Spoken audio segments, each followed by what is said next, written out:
Unmute.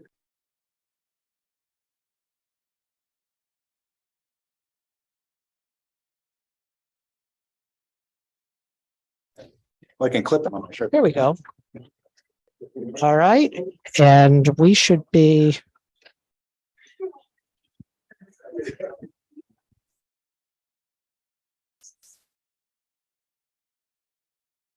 I don't think you need to put it. No? I just wonder if my That's probably the pizza.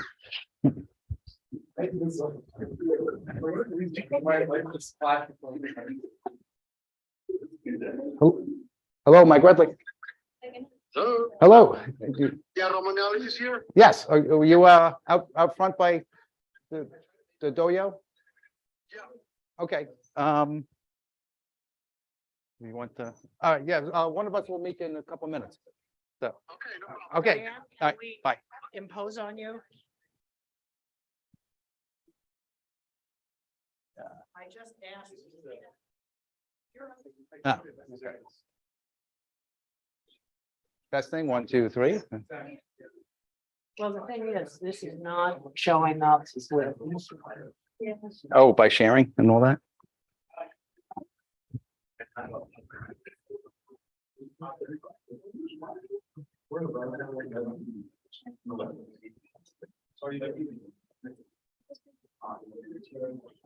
And nobody's answering in the chat. All right, folks, we're gonna do a really nasty test here. Yeah. And the nasty test is that I need a volunteer to unmute with Zoom. Make it so that you can hear and tell whether I'm coming through this speaker. And yes, I am. Okay, all right. Oh, But perfect. now. Okay, good. All right. So I think we're good. All right. So where's the need to share? Right? We could just get, We have to go back to us. yeah. So, oh, hey, how are you? So we're just about getting started. Hello, Allard. Good to see you in person now. Yeah, yeah, welcome. So, hi, you're Sarah, right? Yeah. So I have an injured finger. Oh, okay. Oh, good. Hey, have a seat. Yeah. So we're gonna have the students go first. Okay. All right, and yeah, so great. Thanks for coming out. So we're just about ready to kick things off. Thanks so much for having me. Oh, good. This is just wonderful. Nice little surprise. You know, it's I can imagine. That's why I love taking the train. Guess what? It's all good. We are ready to roll. All right. Now, if you don't mind, and I'm sure that our audience won't mind. Yeah. We'll just be in tight mode here. Oh, don't do Yeah. full screen. Okay. Yeah, okay. All right. Let me present Michael Redlin. All right. All right. All right. Welcome, everybody. Good evening. And welcome to our November edition. Oh, sorry, our pizza just arrived, so everybody's cheering. Yes. Yeah. So Well,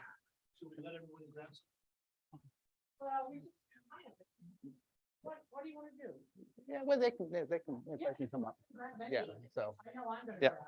But anyway, Mike. so we'll pardon get me. we'll get going here. So all right. Yes. So all right. So anyway, let's start that again. Good And evening, here's the- everybody. here's the- Right? Yep. So, good evening, everyone. Welcome to the November edition of the Garden State Java User Group meeting. We are more than happy to have 3 students from JSJUG University where we hold our in-person meetings. And we have Allard Buijzez from AxonIQ, who's one of the founders and the CTO of the company, to bring a presentation afterwards. So, before we get started, we'll do our usual introductory slides. So our agenda tonight is, as always, we have a thank you to our sponsors. We discuss a little bit what's new, what's been going on in the Java community and our role and all that. And then Barry will introduce the 3 students one at a time to give their lightning talk.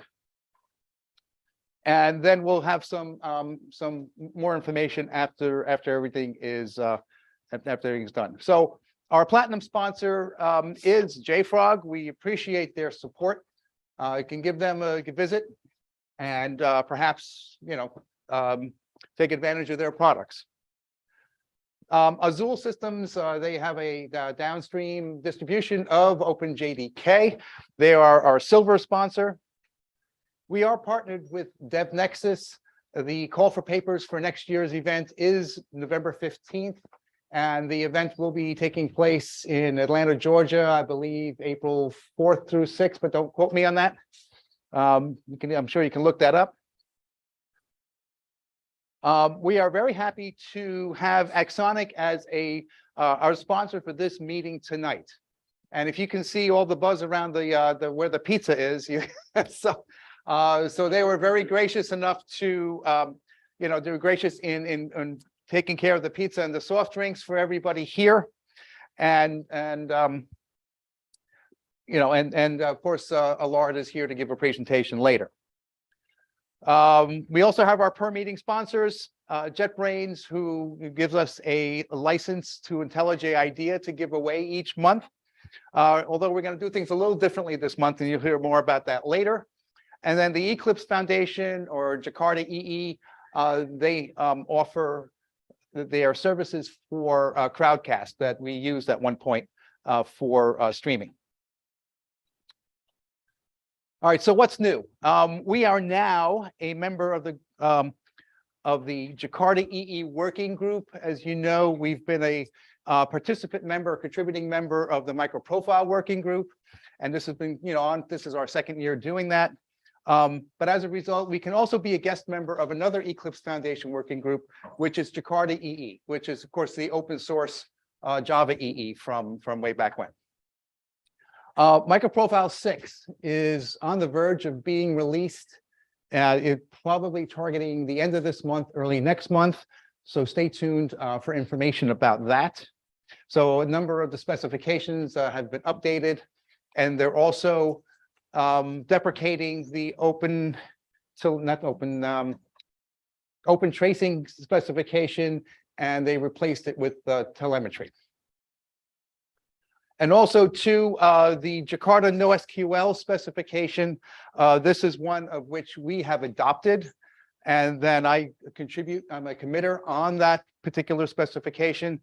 We recently learned that we're going to have our specification on track to be part of Jakarta EE 11, but that won't happen until next year. As you may know, Jakarta EE 10 just came out in September. So exciting news there. We're working on, tightening up documentation and all those good things. So a lot of work to be done. So with that, I am going to hand it back to Barry, since Barry is a professor here at JUG University, and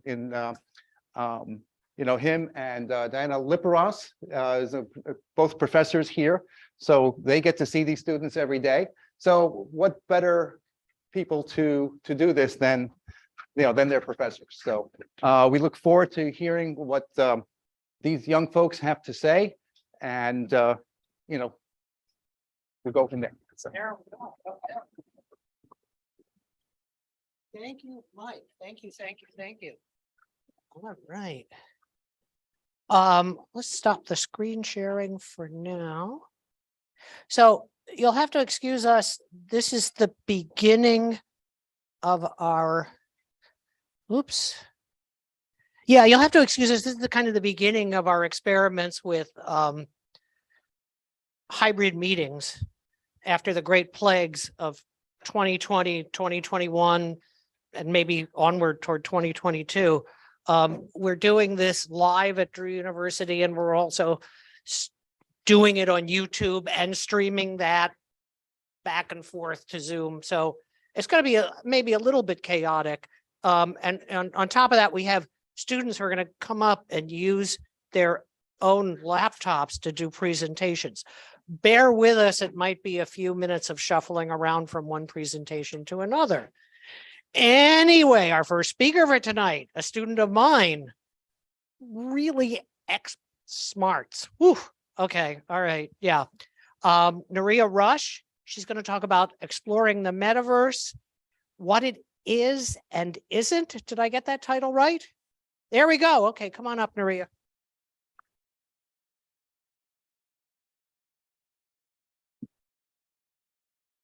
this, maybe hook it onto yourself. You will share screen. I'll turn this thing. By the way, I think it's really cool that all your friends and fellow students are here for you and the whole three of you that are speaking. So thank you for that.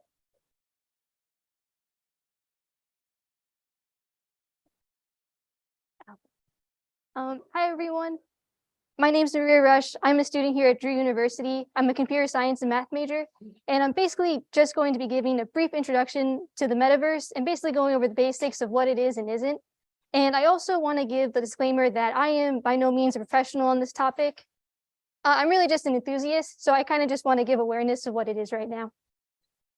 So first to start, I just want to give a quick definition of what the metaverse is. So we can think of it as an extreme integration of virtual and augmented reality technologies.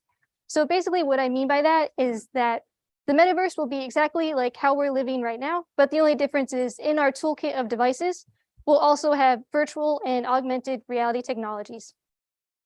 So if you don't know what virtual reality is, it's basically, right now you just put a headset on, and then when you put the headset on, it takes you into this 3D space where the objects around you really feel real because the program renders them to have the correct dimensions and proportions that you would if it was as if it was a real life object. And so the goal with the metaverse and virtual reality is that users will be able to 1, 2, 3 send these 3D spaces to each other and just communicate information in a whole new way that hasn't been done before. And so an example of how this could be helpful is if you're an engineer and you want to show your diagram or a new model, you could actually use VR to show someone what those dimensions would look like as if they were seeing it in person, like a real object. And so now to go over augmented reality is basically using devices like cameras to take in input from the environment around you, and then just overlay it with some computer interfaces to help assist you in whatever task you're completing. So for example, I have on the screen a GIF of a rear view parking camera assist. And some of you might actually have this on the back of your cars, and this is AR technology. So the camera is just taking in video footage of the environment around you, and then in real time overlaying this graphic to help you park and not back up into something. And so basically, we just gave a brief definition for the metaverse, where we're saying that it's just our daily life right now, but with the addition of these technologies to help make it easier and help us send information that we never did before. And we'll be doing that through augmented reality tech and through virtual reality tech. So now that I gave that brief definition, I'm just going to go over some misconceptions that people might have. And the first of those is Mark Zuckerberg. I'm pretty sure when I say metaverse, you're only thinking of him. And you're probably thinking of Facebook, the whole scandal with the Meta rebranding. And you might also be thinking that the metaverse means just this Horizon World app that he just came out with. But I'm here to tell you that Meta does not equal the metaverse. And for that matter, it's going to be really hard for any company to really take over and monopolize the metaverse. And so one main reason for that is that the companies who are trying to say that they're the face of the metaverse, they're really pushing the idea of VR and VR only. But the issue is this hype is just way too early and way too soon for people. I think most people think of VR as like a matrix system. And the way that companies are pushing it, they're feeling like in the next 1 to 2 years, suddenly the whole world is going to be taken over by a matrix, which is totally not true. And that's really hurting the perception of what the metaverse is. And then besides that, the state of VR technology right now, it's not easy to really take off. The headsets, they're not really comfortable to use. Not every household has one. And in addition to that, the hardware is just not there to be really intuitive and easy for users to use. So because of the unpopularity of VR right now, just like the negative perception that people have, and then the fact that the hardware isn't ready yet, any company who's trying to push the metaverse through VR isn't going to be successful just because those things are fighting against it. And now to take a look at the augmented reality side, basically, the augmented reality potential is so huge right now that it's going to be hard for one company to really dominate every single angle. And the reason why AR is going to take off is because right now, pretty much every person has a mobile device. And besides that, every mobile device, for the most part, has a camera on it, or you can easily find one with the camera.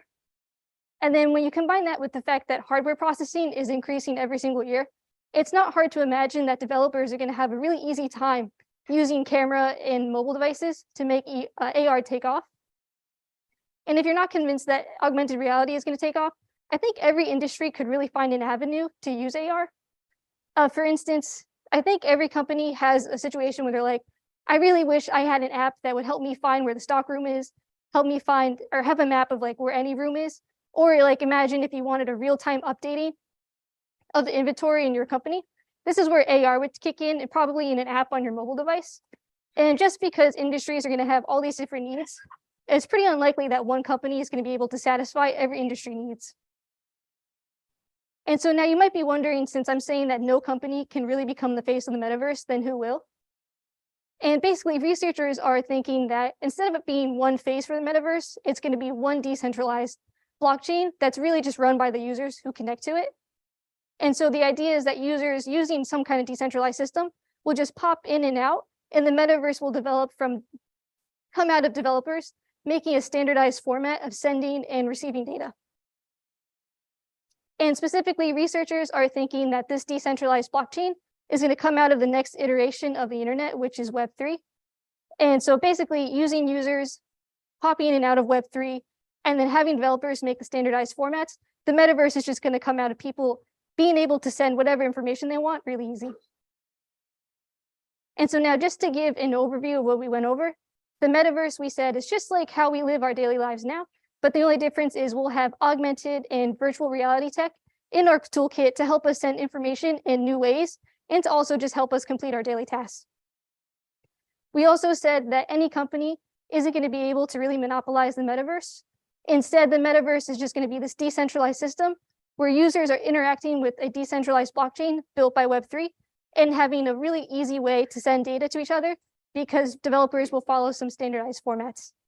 And so that's basically all I have for my talk. Thank you guys for listening. If anyone has any questions, I'm happy to take them.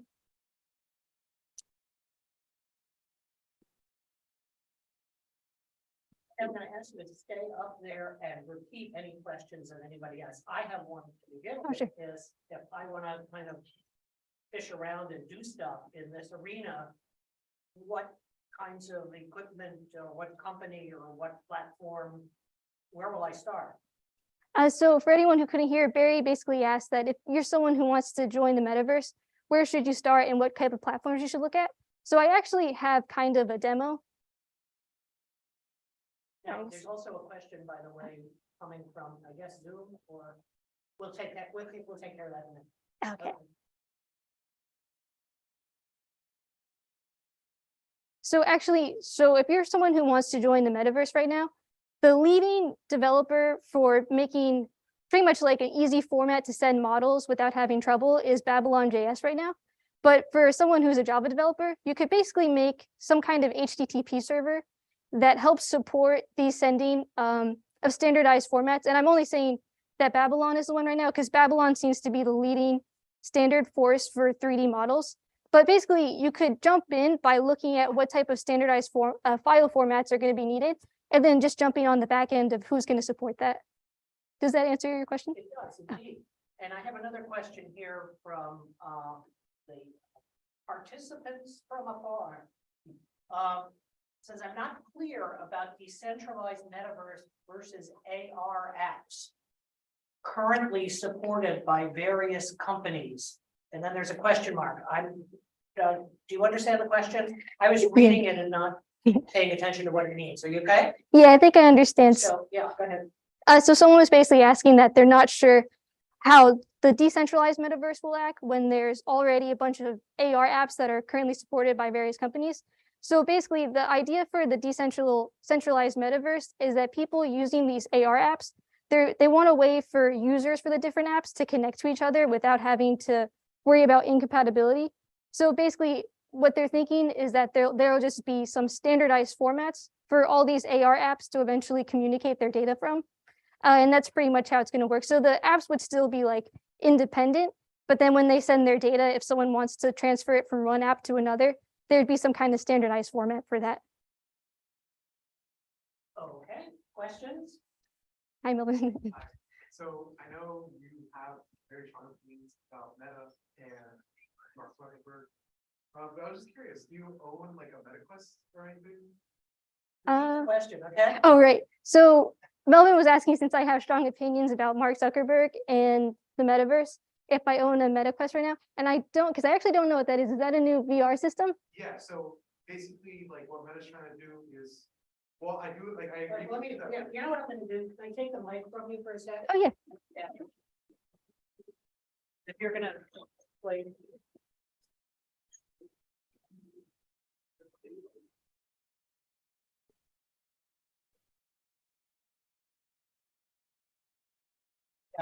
Hello to the people from afar. Hi, I'm Melvin. My question was, well, no, not my question. Well, she already said my question, but basically what I'm saying is, I agree with what Naria is saying about, the hype around VR and stuff like that.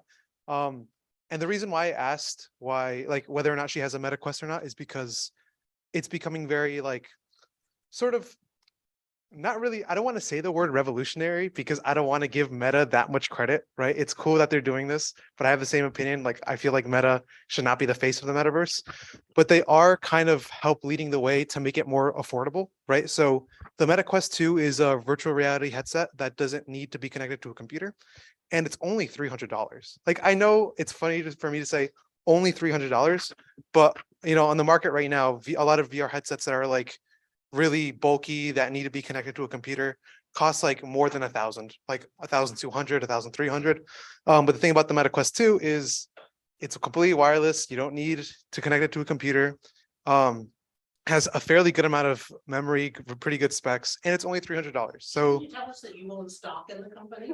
I don't, here's the thing, like, I don't want to give Meta that much credit. Yeah, because like I don't want them to be the face, because I feel like the cool thing about the metaverse is that it's very like free, right? Like anybody can participate in it, anybody can have something there. And I don't want Meta to just be the only thing associated with the metaverse, which is actually why I really like this presentation.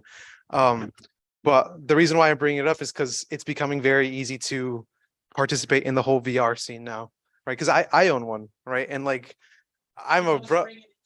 No, I'll bring it into class. Yeah, sure. Like I'm just some broke college student, but I was able to like scrape together some money for a VR headset, which is pretty cool. So that's kind of why I asked Naria this, because I was like, hey, like, what if she has one too? Yeah. But yeah, you guys should get one because they are pretty cool. Like it's not the best. It's only 300. Like you get what you pay for $300. But like, yeah, there you go. That's basically all I had to say.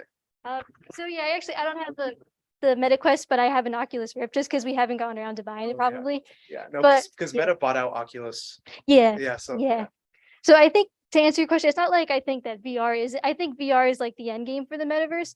But I think right now to try and get as many people to jump on the wagon as possible, No, yeah, for sure. forcing the VR aspect isn't going to be it right now, just because I don't think a lot of people, like for me, I wear the headset and it's really uncomfortable. So I think it's just going to be really hard to make people be like, oh yeah, like VR is this thing that I have. And it's not super user friendly. So that's also why I just think but I totally do think that VR is the end game.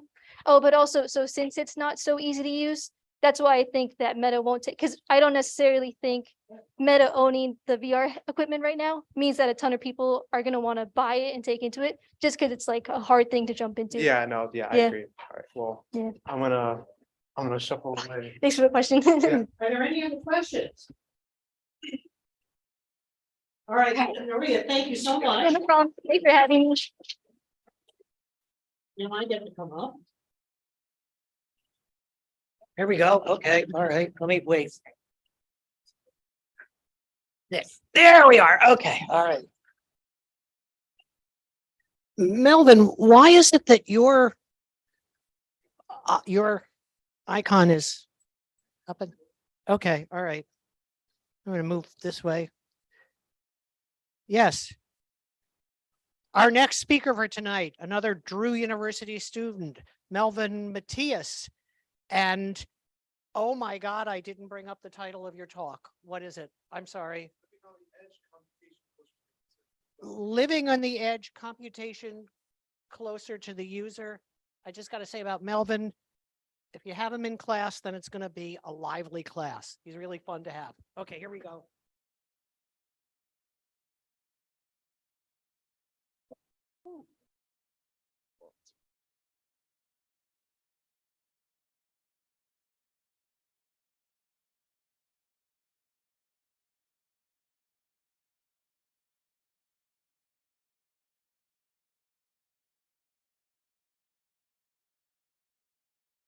There we go.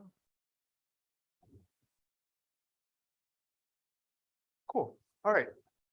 Hi, everyone. My name is Melvin. I will be presenting Living on the Edge, Computation Closer to the User. My presentation will be about edge computing and why you should care. So a quick overview of my lightning talk. First, I'm going to talk really quick about me, and then I'm going to have a quick introduction to what the Internet of Things is for those of us who aren't really familiar with all that. Then I'll be talking about the layers of a modern network, and then I'll be talking about edge computing and its challenges and some solutions that are out there today. Really quick about me, my name is Melvin. Hello, for those of you who don't know me. I'm a junior at Drew University. As of last week, I finally got approved to be a computer science and cybersecurity double major with a data science minor. I love computer science. All right, I've always been into it since I was a kid. I like fencing, volleyball, dogs, music. I love music. Nerdy things like Magic the Gathering, Dungeons and Dragons, Star Wars. Sum up, I'm a big nerd, but I own it, right? I love that. I dislike Mondays, and Barry gets that. Barry gets that reference. And people who eat with their mouths open, not really too important, right? And let's get into what we came here to do. So the first section, I'll be talking about the Internet of Things, because what my presentation aims to do is to help bring awareness to what the edge is and what edge computing is. But before I'm able to talk about that, I wanted to say a couple of things about what the Internet of Things was first. So the Internet of Things in recent years has sort of become like a buzzword, right? Like every time I talk to people about Internet of Things, it's like, oh my gosh, I've heard this a billion times. Get over it, whatever. But the thing is, in recent years, there's been a huge boom in just technological advancements, right? So what is the Internet of Things? Basically, it's a system where a bunch of different devices can connect to the internet. And I'm not just talking about things like personal computers or smartphones. It's not just limited to those. So it could include anything from, let's say, a smartwatch or a smart security camera system or Amazon Alexa. I know a lot of people are, have some of these products, right? So basically the big idea is where these things, right, which is why it gets called the Internet of Things, are connected to the internet and connected to each other, right? This is going to be really important in the next section. So I'm going to be talking about the layers of a modern network, right? Because like an onion, the network has layers, right? So here's kind of a quick overview of what the major layers I'll be talking about the network will be, right? So we have the cloud layer, which is where we have like, our big data centers that process all the information, store whatever data we need. The fog layer, where we have like a bunch of fog nodes. I'm going to be talking about the fog layer a little bit more, but I kind of just will be skipping over the fog layer a little bit because my main objective is to talk about the edge layer, which is at the very bottom. So the reason it's called the edge is because it's the part of the network that's closest to the user, right? So at the edge layer, we have these edge gateways, which could be something like routers and switches, right, that are in your homes, right? So these routers and switches are pretty close to the user since they're, right here, right? Let's just say, yeah, there's a router right there. It's like, close to the user, right? And then at the very, very edge, we have these edge devices, right? So there's a lot of misconceptions with edge devices, right? Because you can sort of interchangeably use edge devices and Internet of Things devices, right? The only thing I want to say about edge devices is any device that is at the network edge or very close to the user is considered an edge device. And Internet of Things devices are just, regular appliance, like any sort of appliance that can be connected to the internet. So all IoT devices are edge devices, but not all edge devices are IoT devices, right? So I kind of don't want to because we can't really say that a router is an IoT device because it's kind of like already designed to sort of give internet connection to devices around it. Yeah, here's just like a different visual representation of it.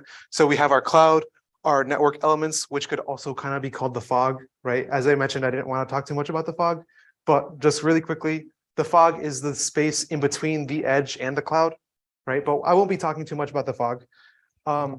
Yeah, and here we have our edge devices, right? We have like edge servers that could be hosted with computers or, actual servers, and our end edge devices.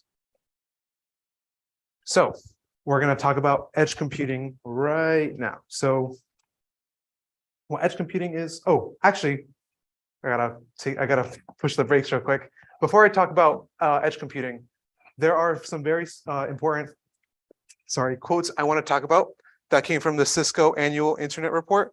It's a white paper about internet use projections from 2018 to 2023, right? So some of the quotes are: the number of devices connected to internet protocol networks will be more than 3 times the global population by 2023, right? So we're seeing this massive boom in not just the creation of IoT devices, but the popularity of use of these devices, right?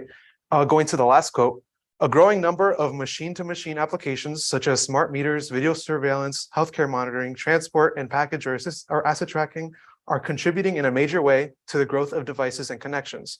By 2023, machine-to-machine connections will be half or 50% of the total devices and connections. So these machine-to-machine applications are, can we guess what kind of devices they are? They're edge devices, yes. So a lot of these devices and applications are hosted at the network edge, which is right by the user, right? So we're kind of presented with a little bit of a dilemma here, right? We have big data centers that process a lot of information, right? But the information is being produced at the edge.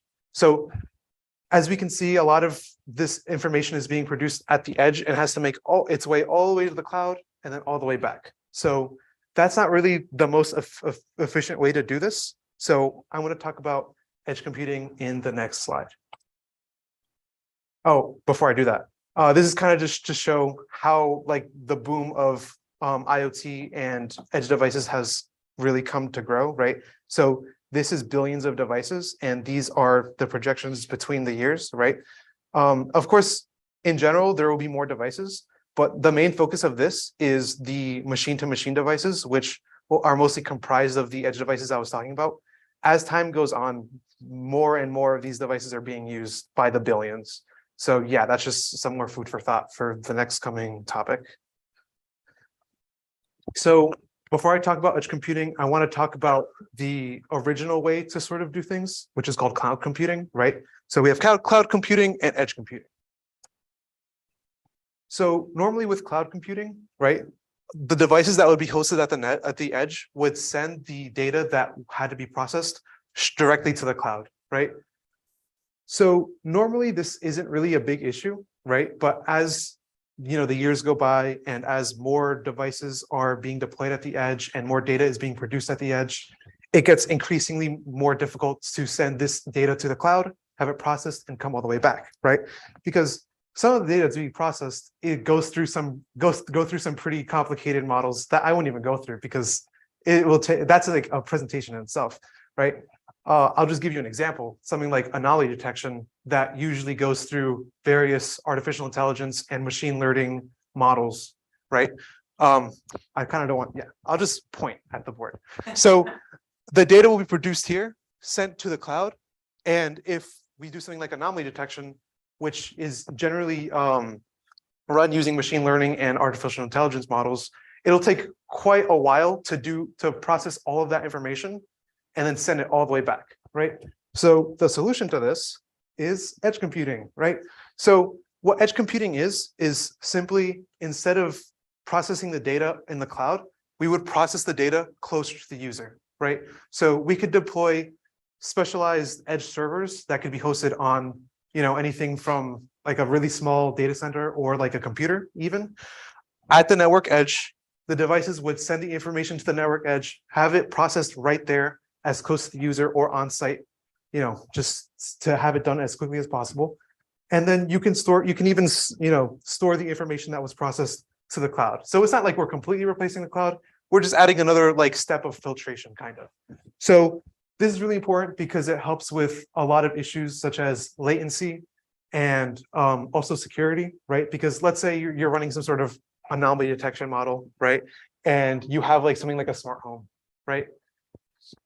Let's say something in the smart home gets compromised, you'd most likely want to know as soon as possible, right? You don't want to wait, you don't want to do the cloud computing way, send the information to the cloud, have it processed, come all the way back. because by then, whatever you were protecting has already been compromised. If we do it at the edge, thanks to its low latency performance, since it's basically usually on site, you're able to detect issues very, very, very quickly. So let's look at edge computing with context, right? So this is a little diagram of some smart agriculture model, right? As you can see, we still have the cloud there, right? But we also have an edge server right on site. So we are going to have various edge devices, which will be labeled, for example, node 1 and node 2, right? So some devices could include some sort of sensors for humidity or air temperature or soil moisture and temperature, right? So these edge devices that are deployed out there in the field will be receiving the data, right? Sending the data to the edge server. The edge server will process whatever data it needs. And if there's any sort of action that has to be taken, we'll know if the action has to be taken as soon as possible, right? And then it'll offload the rest to the cloud, right? Like, kind of more leisurely, because most of the processing will be done on the edge server. Yeah. So here's kind of another example, but like on a wider stand, like a bigger picture, right? So this is kind of something like it's a smart city, right? Smart cities are kind of like on the rise right now. I'm not really a expert on where smart cities are, but I do know edge computing is like a really important aspect of smart cities, right? So we would have our data center in the middle and various edge servers out and about, like within the city, and all these smart devices would connect to these edge servers. The edge servers would process the information, send it to the cloud, kind of similar in the way agriculture would work. So yeah, edge computing kind of simplifies everything, makes it run faster. It's all dandy, we're all happy. Now I'm going to talk about some challenges and some solutions that are kind of beginning to form, right? So there are quite a few challenges with this, right? So number one, edge servers are typically weaker than cloud servers and the big data centers. So this kind of makes them more vulnerable to attacks such as like denial of service or distributed denial of service attacks. Up next, we have operating system and protocol heterogeneities. And what that basically means is, since there's such a big boom of devices, all these devices are very, very different, right? So like, let's say, for example, an Amazon Alexa, right? You can't really compare an Amazon Alexa to, I don't know, a Ring doorbell, right? They're very different. They have different capabilities in terms of computing power, in terms of electrical power in general, in terms of size. And also in terms of cybersecurity protocols, right? So these very different devices have to somehow find a way to work together and, coexist, right? So it's kind of a main obstacle right now. Up next is coarse-grained access control. And what that means is, when you're deploying all these edge devices in a network, for example, like that agriculture example we had, in order for the edge devices to communicate with each other, there has to be coarse-grained access control. And what that basically means is one edge device has complete authorization over the other ones to effectively communicate and send information to edge servers, right? But what that means is, if one of those devices gets compromised, some sort of bad actor or attacker can easily compromise every other device within that network. So we don't want that, right? So in the case of this smart home, if someone gets into your garage door opener that connects to the internet, they also have access to something like your security system or your Amazon Alexa or your smart TV, right? So these are some big like red flags with the whole using edge devices. Yeah, here's another graphic of all of these devices being used within a distributed denial of service attack, right? Because while these devices are helpful, they can be used within a botnet to sort of attack the edge servers, and no one likes that. Nobody wants that. Here's another visual, like another little visual of that. You can control like the thermometer, the camera, and then you can actually use those within a botnet to target an edge server. Now let's talk about solutions. Solutions. We love those. To better protect your network, you can actually, this is a very simple little like step you can take. And this isn't just for this. I believe if you have a big house with like, a lot of devices, you should just do this in general. It's always a good idea to have a guest network within your own network. And then you can sort of like that way you can sort of separate devices within those networks. So here's a little picture of that, right? So your home network is privileged Wi-Fi. Within that, you have, your personal stuff in there, and you can have a separate Wi-Fi network for, guests that come in, like your friends, whoever else, they come in, they connect to that. And then, your edge devices are separate from their devices. So it's all dandy, right? Up next is kind of a new topic, not really a new topic, but a topic that's recently, I would say within the last year and a half, 2 years, is becoming popular and is still actually being researched. Is this thing called federated learning, right? I've talked about anomaly detection very briefly, right? Because that in itself is like its own separate like slides for a different day. But where data processing would usually be done via artificial intelligence or machine learning models, right? Of course, that takes a while. With federated learning, those model, the model, not the singular model that would have been used actually gets distributed amongst all of the different edge devices, right? And this way, the model that's within all of the edge devices actually gets trained, right? So every single device on the network becomes sort of like its own little node, right? And as we're going through the day by day, each of those models gets trained on its own.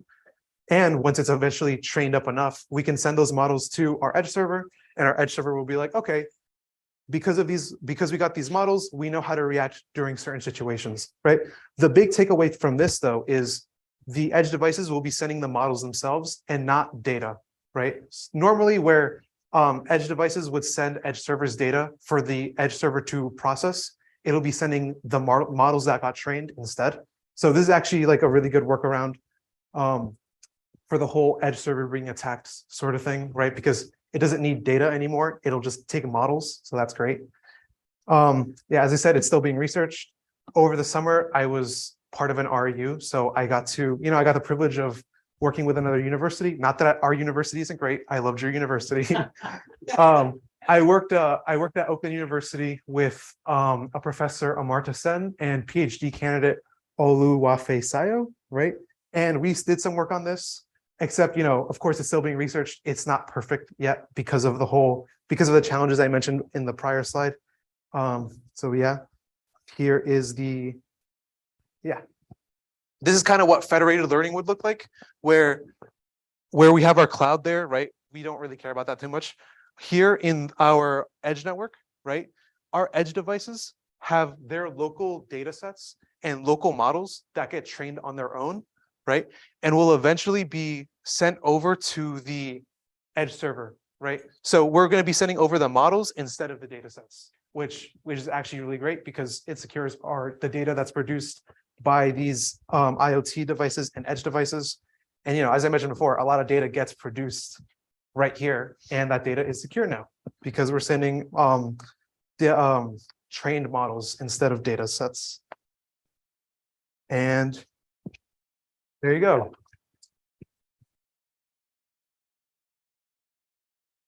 Don't forget to repeat questions Oh yeah, I will do. unless we come up with a microphone. Is there a reason for me to have? I'm thinking about a guest network. I don't have one set up. Am I more secure? I always thought that I'd be less secure with one So because it's more access for the outside. yeah, I Repeat guess. the question. Oh yeah. So what Barry had said was he was wondering whether or not he should have that guest network, the spare network I mentioned before, because he thinks that, or maybe he was told that having this extra network actually has another attack surface for him, right? And my answer to that is, as long as whatever is important to you, like all those edge devices, is within the privileged Wi-Fi, and the other network is kind of not really completely empty, but sort of vacant, it's fine.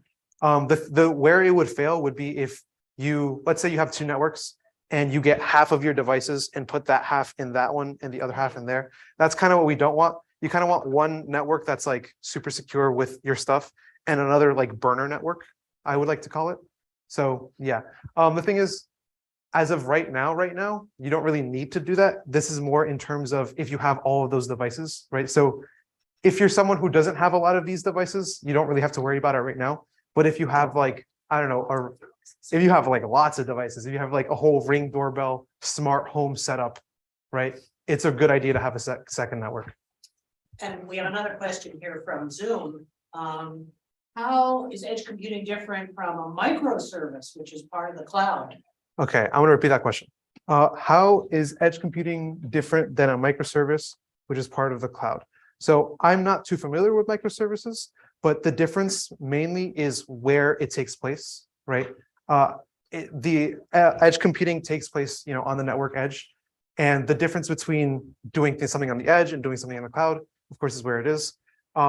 It will be faster in terms of just like latency in general, because the processing will happen on site or basically almost on device, right? So edge device, like let's take this room, for example, that router right there. If let's say that was some sort of edge server that was set up in this room, if you were to do something on your phone or have some sort of like thermometer set up, and that would do the processing instead, because it's just so close in proximity, it would just be faster.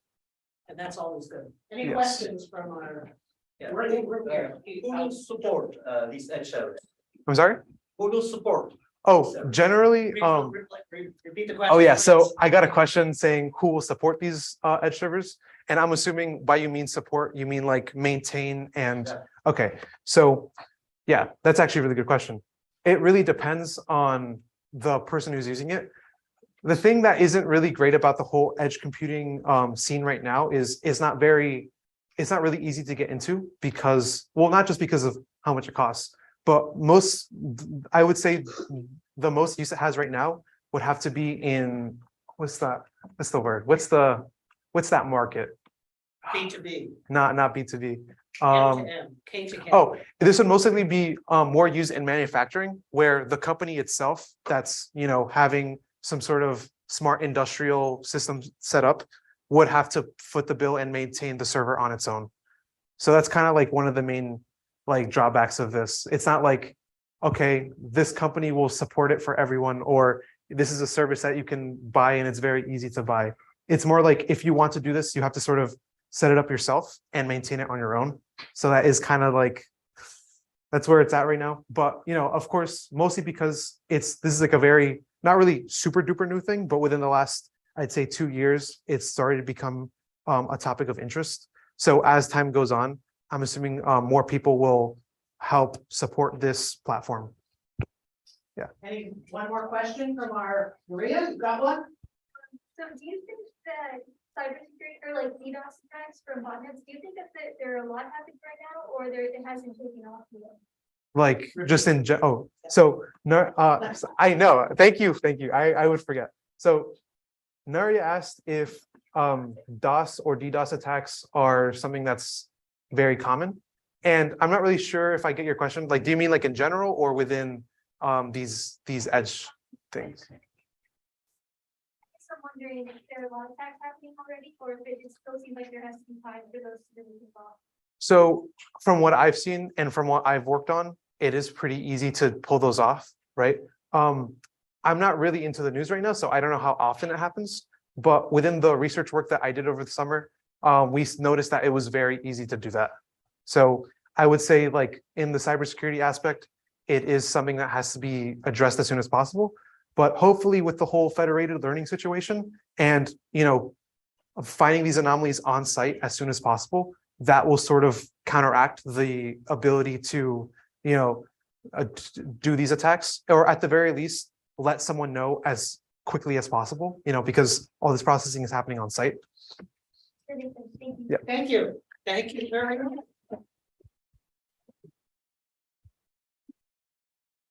I think we may have had a question. Yeah, okay, Oh, I see. Oh, yeah.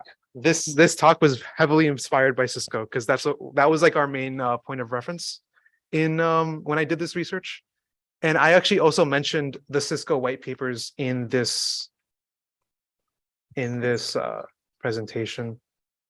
Sorry, I'm just going to go back and I'll just reshare my screen. quickly.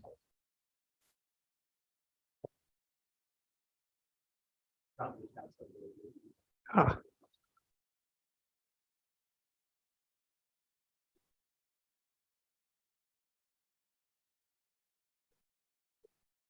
Yes, so recently I just saw a comment talking about like that Cisco project. Yeah, so the research I did over the summer and what I presented right now was heavily inspired by what Cisco's been doing. And actually, like, within this presentation, I had mentioned the Cisco Annual Internet Report 2018 to 2023 projection white papers. And let me see the chat one more time. Like blockchain after a decade or more, still looking for use. Yeah, sort of. Yeah, I see what you mean there. Hopefully over the years, more people, really look at this and realize how important it is, which is kind of why I wanted to present it, because it's not something that people don't really talk about too much. People talk about IoT all the time, but people kind of ignore the whole edge factor of it. So yeah, hopefully, with awareness, people will start to take interest in edge computing even more. And for having given another example, you get one more round of applause. All right. There we go. Yeah, but just before we move on, I just want to give a shout out to Paul Furbacher, who just asked a question and was a loyal, absolutely loyal visitor to our user groups before he moved out of New Jersey. Why in the world would he do that? Okay. I'm going to cheat with our next speaker because I don't know him that well. He hasn't been in any of my classes, and I'm going to hope that I pronounce his name correctly. It's Ryan Kulyassa. Ryan, did I get that correct? And he's going to talk about web scripting JSON with Jsoup and MongoDB. And I just want to add that Ryan has graciously taken the initiative to start a computer science club at the university. So thank you for that.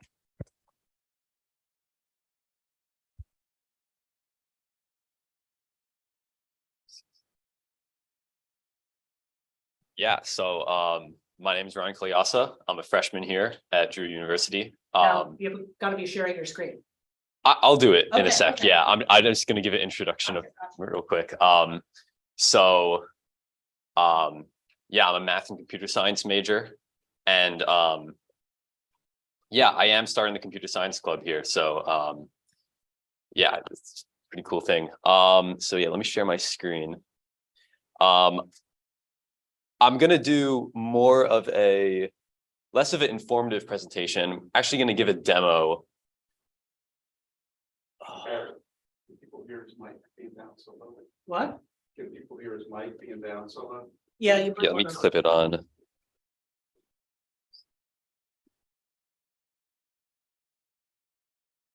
Okay, there we go. I need to enable a setting real quick so I can share my screen.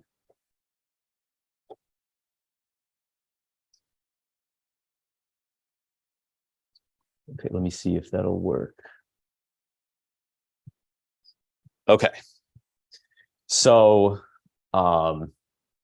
yeah, so I'm going to be giving a demo of a project I've been working on recently, which involves the, as the title says, web scraping data online, and then compiling that into a database. Oopsies. Okay, so one of these sites is YouTube. Okay, so I'm sure everyone here knows what the site is.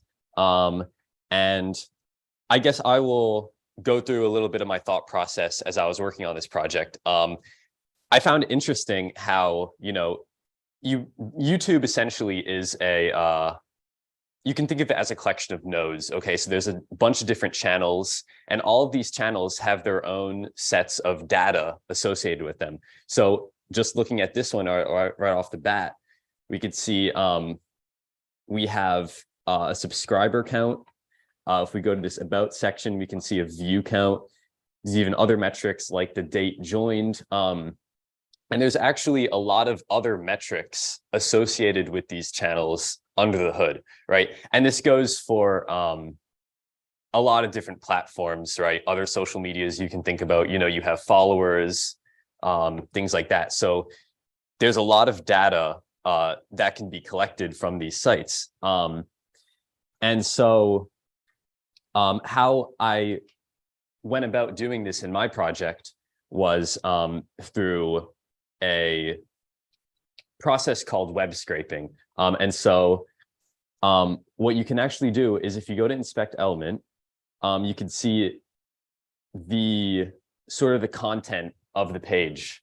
And so in theory, if we were to send an HTTP request to get the content of this page, we could sort of break that down and then isolate parts of the data like the subscribers and the views. And so that is essentially what I have created.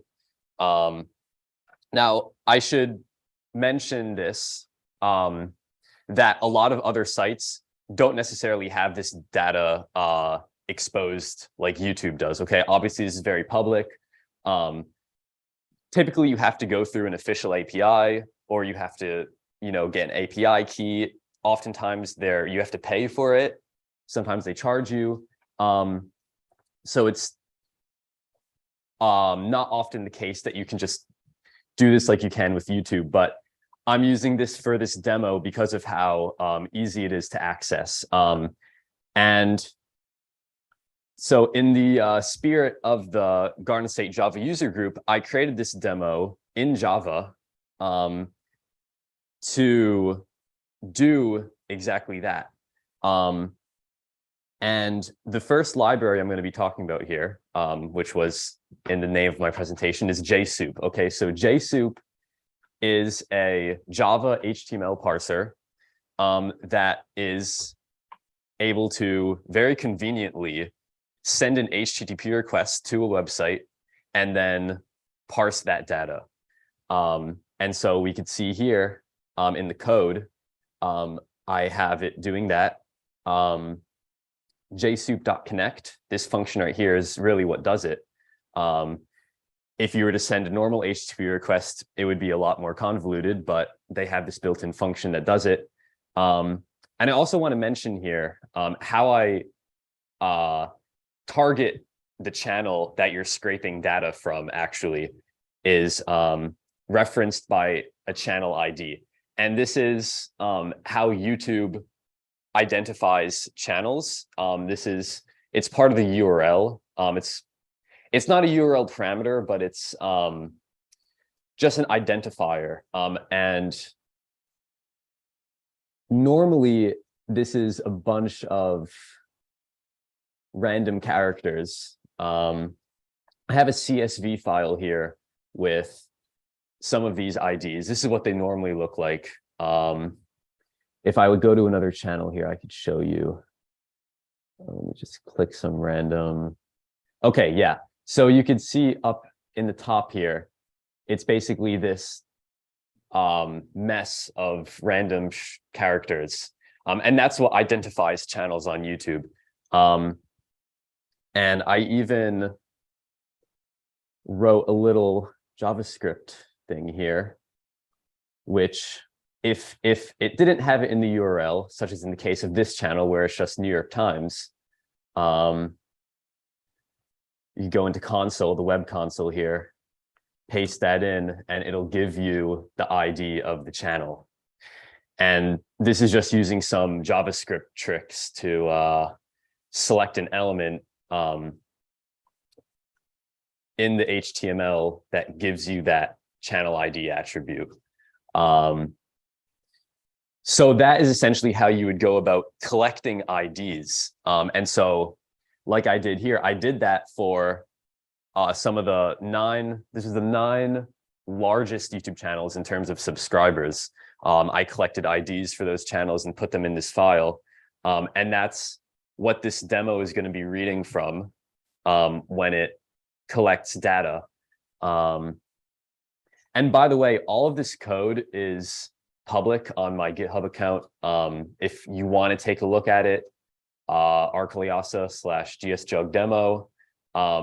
You can even clone it and try it on your own. Just make sure you have the dependencies installed. But yeah, so the next part of what I want to talk about is where this data is going to go. And so I'm using a cloud database called MongoDB. I'm sure some of you have heard of it. It's very, very popular. It's essentially a NoSQL database that stores data in document format. So I have a sample database here with some data in it. And I'm going to go ahead and create a new collection so I could demo what my code does, kind of prove that it works.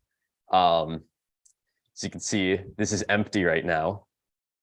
And so using the MongoDB's Java library, I'm able to connect to that database, connect to the target collection, which is going to be sample collection 1. And then using the functions that I coded here to get the data from YouTube and then append it into the database when I run this.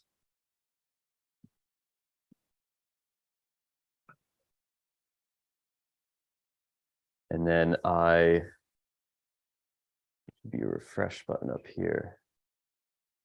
You can see I now have 9 objects in this database, each of them with the channel ID of the YouTube channel and the amount of views that it has. So obviously these are really big numbers because, like I said, they are the 9 most popular channels on YouTube. But yeah, obviously this can be scaled up. I could have had 100 IDs in this document. And you can also track other metrics, not just views. You can track subscribers. Like I said, there's a ton of data kind of buried under the hood that isn't really exposed on the website. There's a ton of stuff that you can isolate, a ton of different metrics. I'm sure a lot of you know that these sites collect data from the user. So, putting ethics aside, there's just a lot of data that you can collect on that. And so, yeah. The other version of this project that I'm using, that I'm creating, is in Python. And I'm actually, it supports a lot more data than just views. And it supports a lot more websites than just YouTube. So, other popular social medias like Instagram, TikTok, obviously there's a ton of them. I have used their APIs to provide methods of getting that data, and also having a built-in methods to append to a Mongo database. And that package I will hopefully have published soon on the Python package index. And if I want to do the same with Java, maybe I will. But yeah, so I'll probably have that on my GitHub account soon, if anyone's interested in checking that out. But I think that this is, just a demo of what I've been working on. I think it's pretty cool. I think there's a ton of scalability options. I think there's, if anyone's interested in data science, which I am, I plan on doing a lot of research with this. And yeah, I think it's, it's something I'm passionate about. And if anyone has any questions about it, about the code or just anything else, I think I've got something in the chat. Enormous question, comment from Paul here. Just gonna read it. Okay, that is a lot. Okay. Jsoup is great for scraping static web pages which just load HTML without using JavaScript. The problem is that most of the pages one would want to scrape. Okay, yes. Yes. Looks like that's not a question. Yeah, so this is actually really interesting. I have scraped data from online games in the past. And so some of those sites were entirely written in JavaScript where all the content was dynamic. And so, yes, you're right. Jsoup wouldn't work there because it only loads a static version of the site. So my solution was to use a WebDriver, a Chromium WebDriver. I think you're suggesting Playwright. Yeah. So Jsoup, right. Jsoup worked in this instance because YouTube provides all of that data in its static representation of the site. But yeah, if you had a dynamic site, you would want to use a WebDriver, or like you mentioned, you're mentioning Puppeteer, Playwright, Chromium. Yeah, Selenium, that's the one I used in Python. Yeah. So if you had a dynamic site or dynamic content you wanted to access data from, you would have to use something like that. Obviously, if you didn't have an API to do so. Yeah, so that's a good comment. So I have a question. Yeah. Did I, and don't forget to repeat it, Right. did I hear you say that YouTube has available for you to scrape data on individual users? So nothing, what I meant by that is, when you have an account, right, part of the site, you have your own token that you use to log into the site, right? And so you can use that credentials to access data on yourself. Okay. Data that the Right. platform may not outrightly provide to you.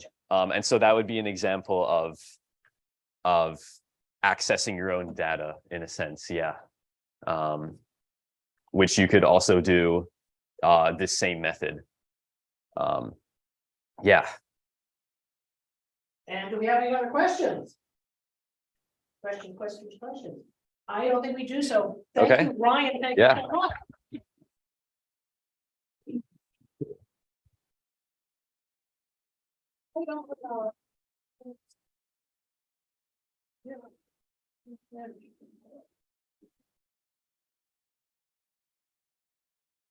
Can I post your picture somewhere? Yeah, of course. Just want to make sure. All right. So we have our special guest tonight. Allard, how do you pronounce it? Buijzez. Okay, that's it. Oh, okay. All right. I screwed it up. That's the part that we couldn't influence, right? When you presented to us back in March of last year, I think You don't have the mic. well, I have a big mouth, so. Nah, you That's- don't. All right, I'll put it over here, right by it. All right, yeah, that's good. I can stay right here. All right, awesome. First of all, thank you, Naria, Melvin, and Ryan. Your talks were awesome. Perhaps, Ryan, I can get you or convince you to use Jakarta NoSQL for, so, since it's going to be mainstream sometime next year. But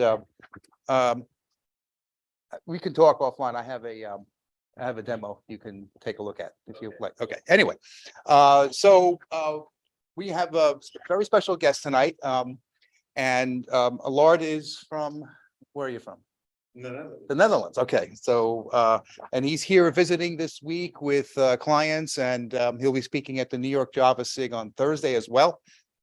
So Allard is the founder and CTO of AxonIQ. It's AxonIQ.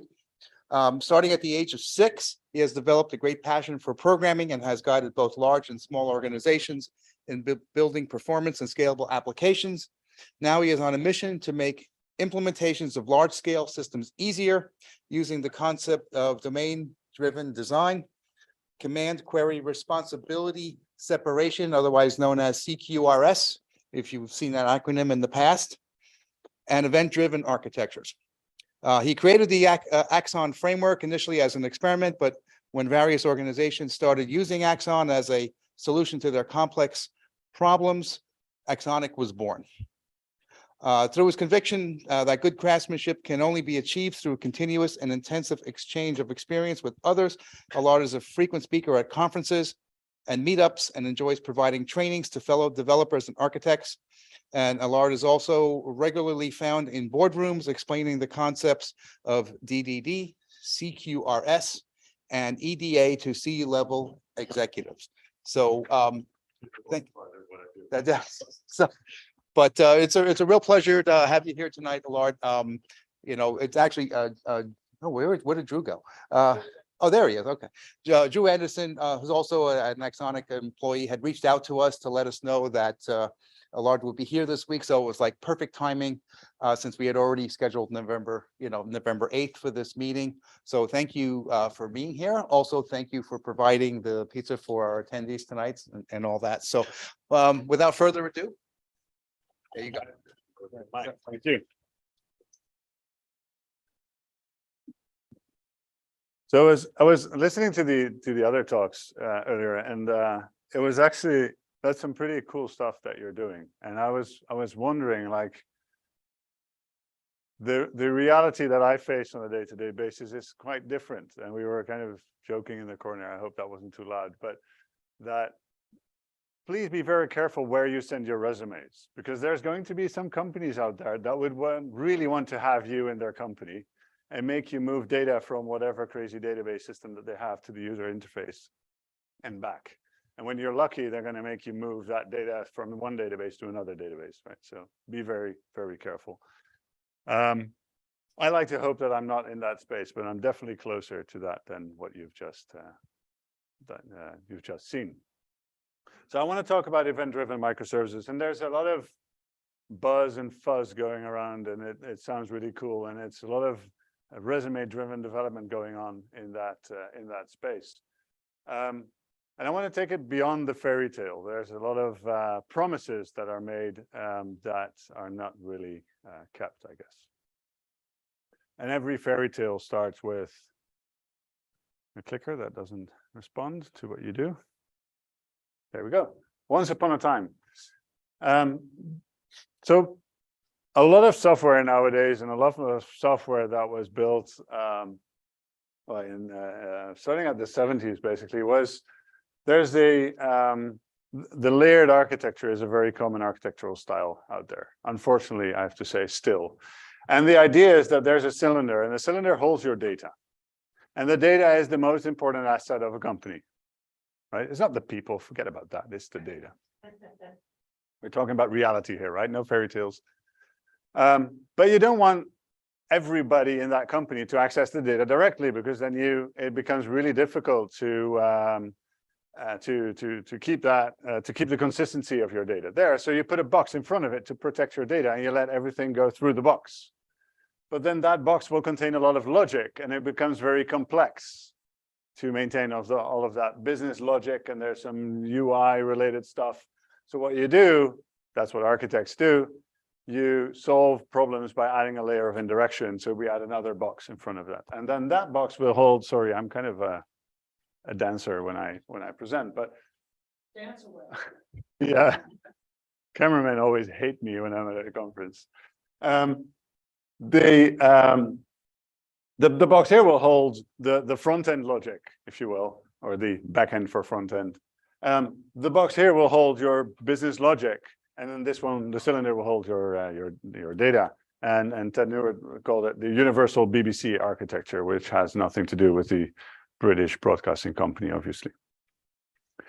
Now, a lot of that software evolves into what's called a big ball of mud, right? And well, here's a picture of a big ball of mud, and as you can see, it is not really made of mud, right? Reality is slightly different, and in this case, there's still the software architect sitting on top of it. The thing is that when you work on a system that has evolved into a big ball of mud, and if you have any experience working on large enterprise systems, you'll know this, that the apparent structure of the big ball of mud is gone. Right? It is all just mud. And the only thing you can really do is attach things to the side of it. So in a lot of enterprise systems that have decayed to mud, most people will not even remember how the actual thing works, and they'll just work on the edges of it, right? a different kind of edge computing, I guess, in this case. Nobody wants to touch the mud, right? So somewhere around 2000, what was it, 14? The whole microservices movement really kicked off, and they would solve all of the problems in this space, right? It was the big promise. It was the silver bullet and everything. That would end the fairy tale, right? And we haven't happily lived ever after.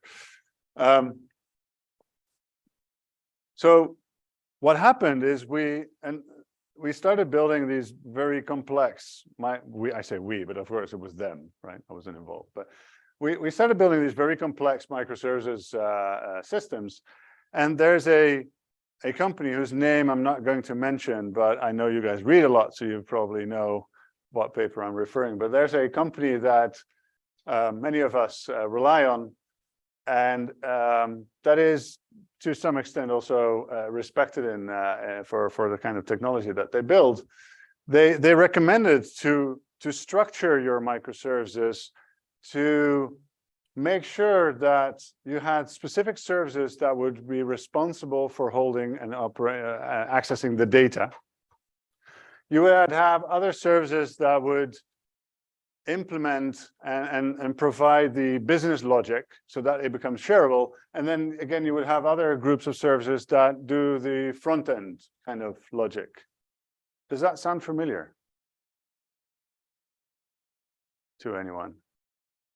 That's box cylinder all over again. But now not in a monolith, not in a single easy to deploy kind of application, but now scattered around multiple data centers and with an immense level of complexity. So we're back to square one, but just a few levels closer to hell, I guess. The problem is that we've taken the practices that give us a big ball of mud. I'll keep calling it mud for now. We've increased the number of deployment units. What do you get?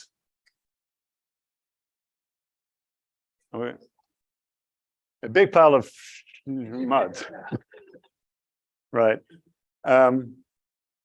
Otherwise, more formally known as a distributed monolith, right? And a lot of microservices implementations out there are that, unfortunately.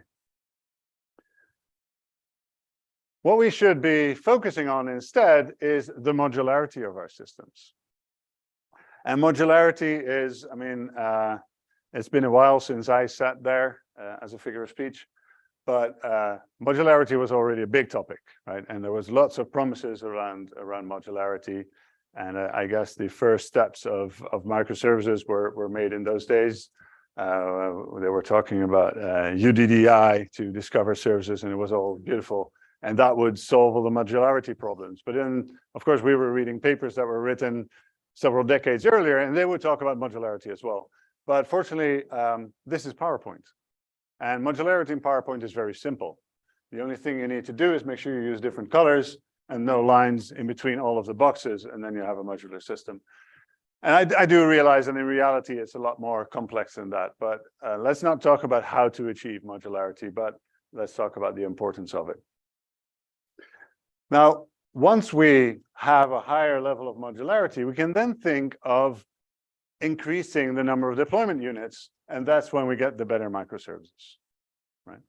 Now, that's pretty easy to say. In reality, outside of beyond that fairy tale, there's some evil anti-modularity forces, right? In a fairy tale, there's always the good and the bad and whatever. But as you can see from the arrows, those evil anti-modularity forces grow stronger and stronger as your number of deployment units grow.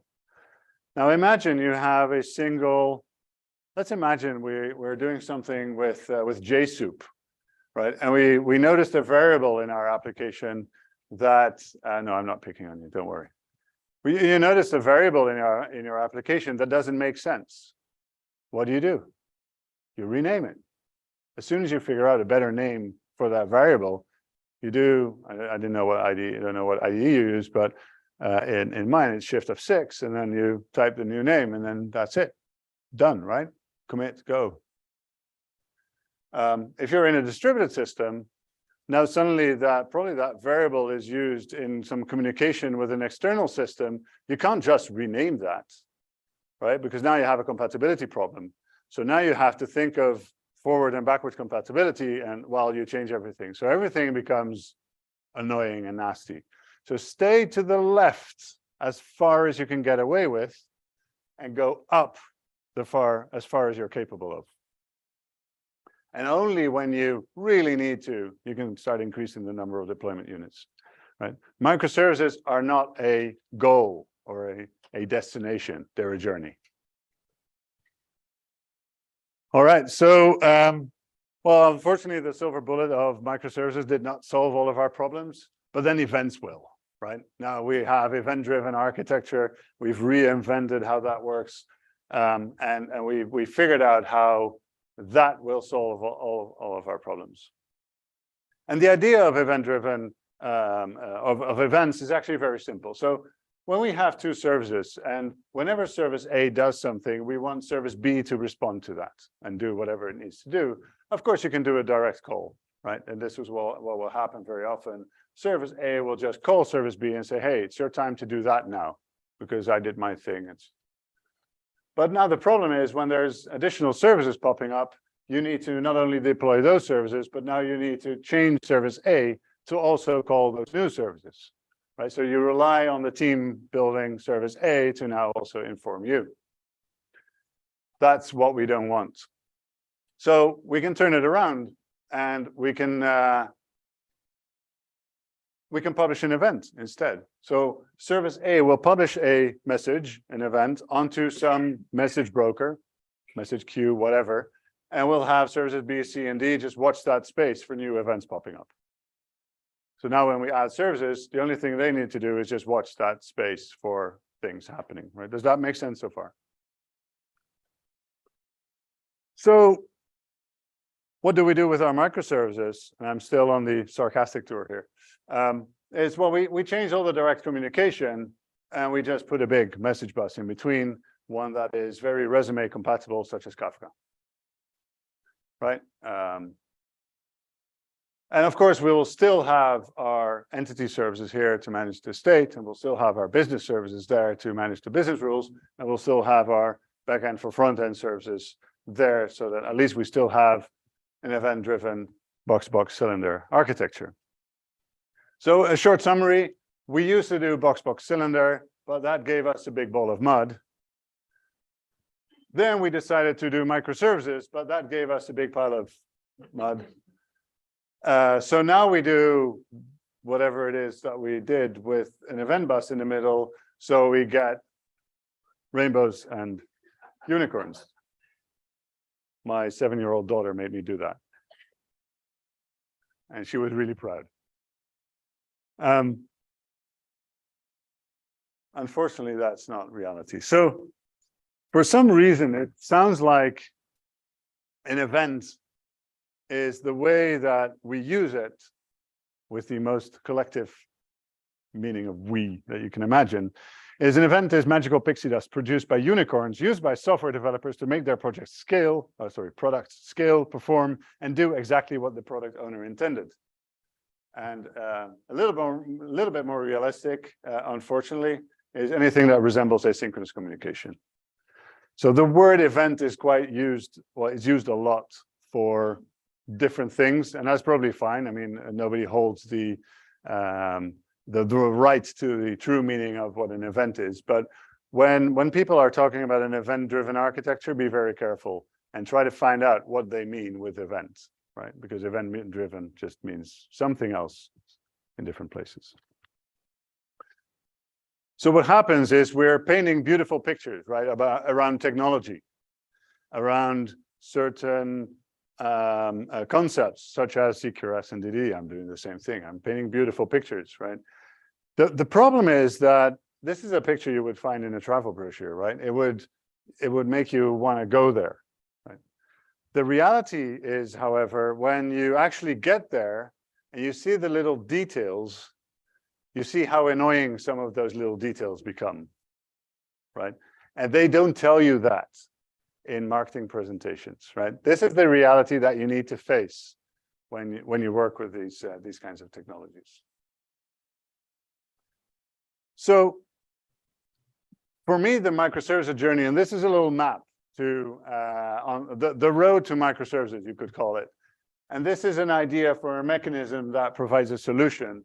And of course, you can go to microservices and try to go on a straight line there. Unfortunately, that is a dangerous route, and well, it's a tricky route to take, right? And if you're not well prepared, by the way, this is Death Valley, right? And I don't know what that was, but it doesn't do much anymore. And you're probably going to get lost and end up, if your project even succeeds, you're going to end up with that. And the reason microservices are hard, by the way, is not technical at all. It's just simply the fact that when you start on a new journey, you don't really know where you're going, right? The destination is going to change. The specifications of what you need to build are going to evolve while you build it. Your understanding of the domain is going to evolve as you work in it. So instead of doing that, you should try to build a monolith first. Try to build a single application, or maybe just a few, depending on how large the problem is that you're trying to solve. Build a single application that has these components in there so that you can have the cheaper rename options, right? If you want to make some changes, it is a lot easier to make them in a single monolith than it is in distributed microservices. And then when you have a reasonable understanding of what you're trying to build and how the domain around you works, you can start extracting certain components. And you will only do that for non-functional reasons. There is no functional reason to extract any of those services, right? Microservices are not there because they provide better functionality. Maybe they provide a better user experience by providing better performance, but they don't change the behavior of a system. And then as time evolves, you can extract more and more and then evolve into microservices, right? That's the ideal path. I'm going to quickly grab jet lag kicking in.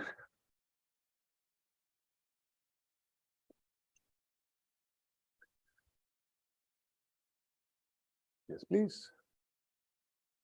How many of you have heard of domain-driven design? Really? All right, that's cool. So there's this little small blue book that you could get on it.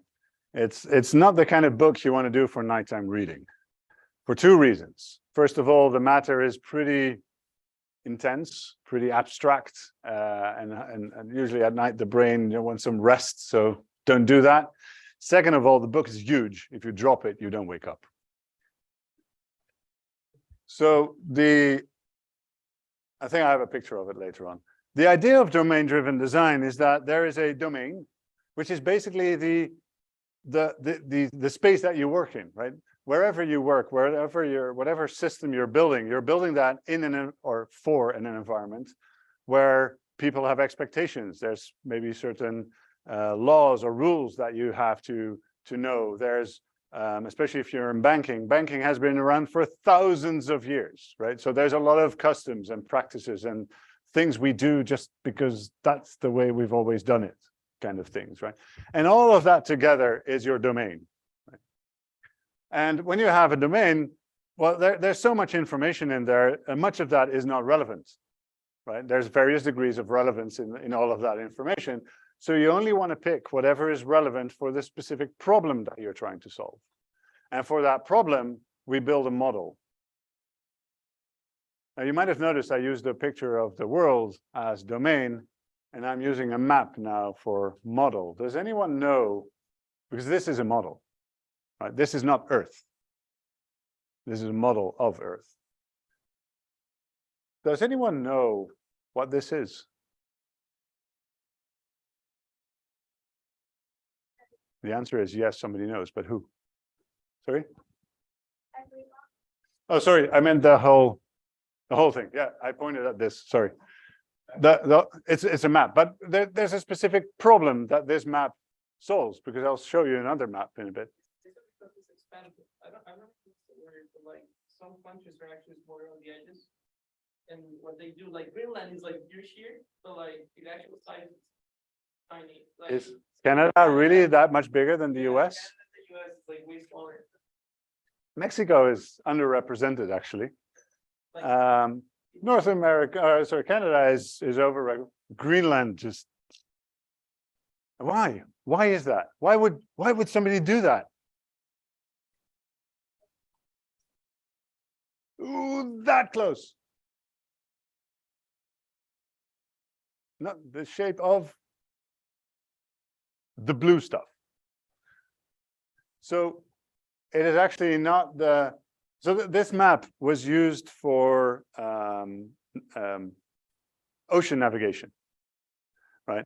And the cool thing about this map is you can put a dot on any coast. So let's say I want to go home. So we are there, I guess, right? There, whatever.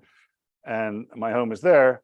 I can draw a line, and I'll know from the angle of that line what direction to sail in, and the number of boxes I cross is the distance.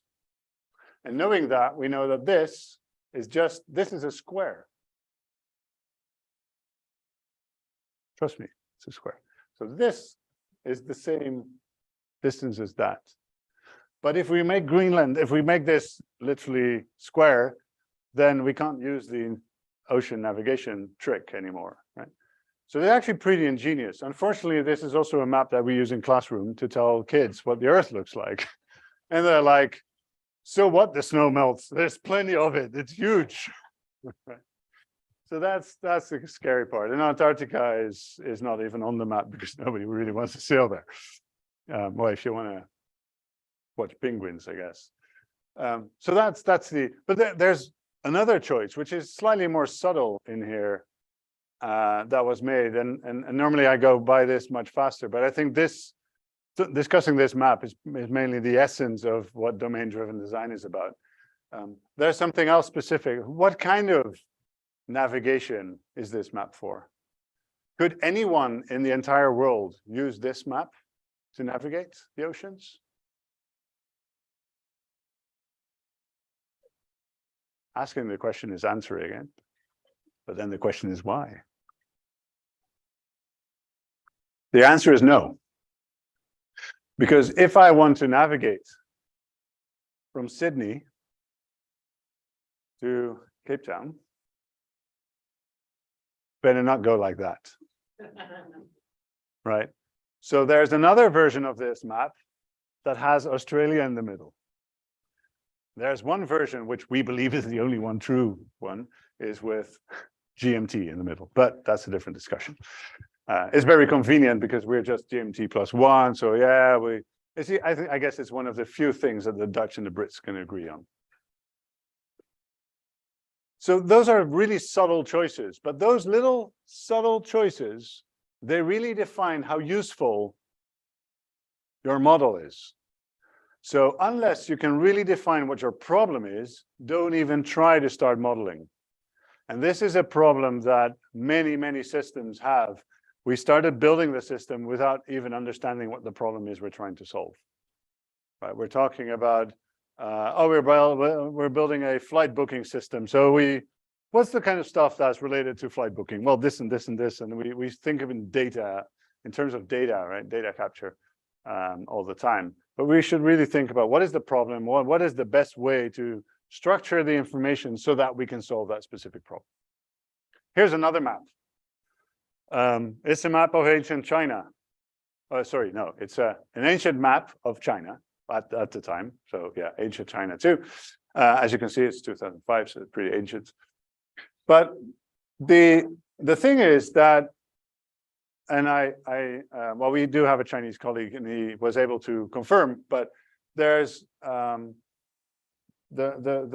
little stuff in the middle with the black background, with the dark background, that's China, and the white circle around it is the rest of the world. And it gives you an impression of how important was the rest of the world to China at that time. They didn't care. It was out there, but there's a we've built this massive wall you can see from the moon, so who's going to harm us, right? And does that make this map a bad map or a wrong map or less useful than the other? No, it just solves a different problem. And the problem of foreigners was not their problem, right? I don't know what problems they had because my Chinese is not very good. And of course it is very good, but I can't read the characters because of the number of pixels. So domain-driven design sort of gives you a lot of tools to work with to use that, not on maps, but on actual software-related problems. So there's some modeling practices. What are ways to discover your models? What are concepts you can use in your models, like entity value objects, those kind of things.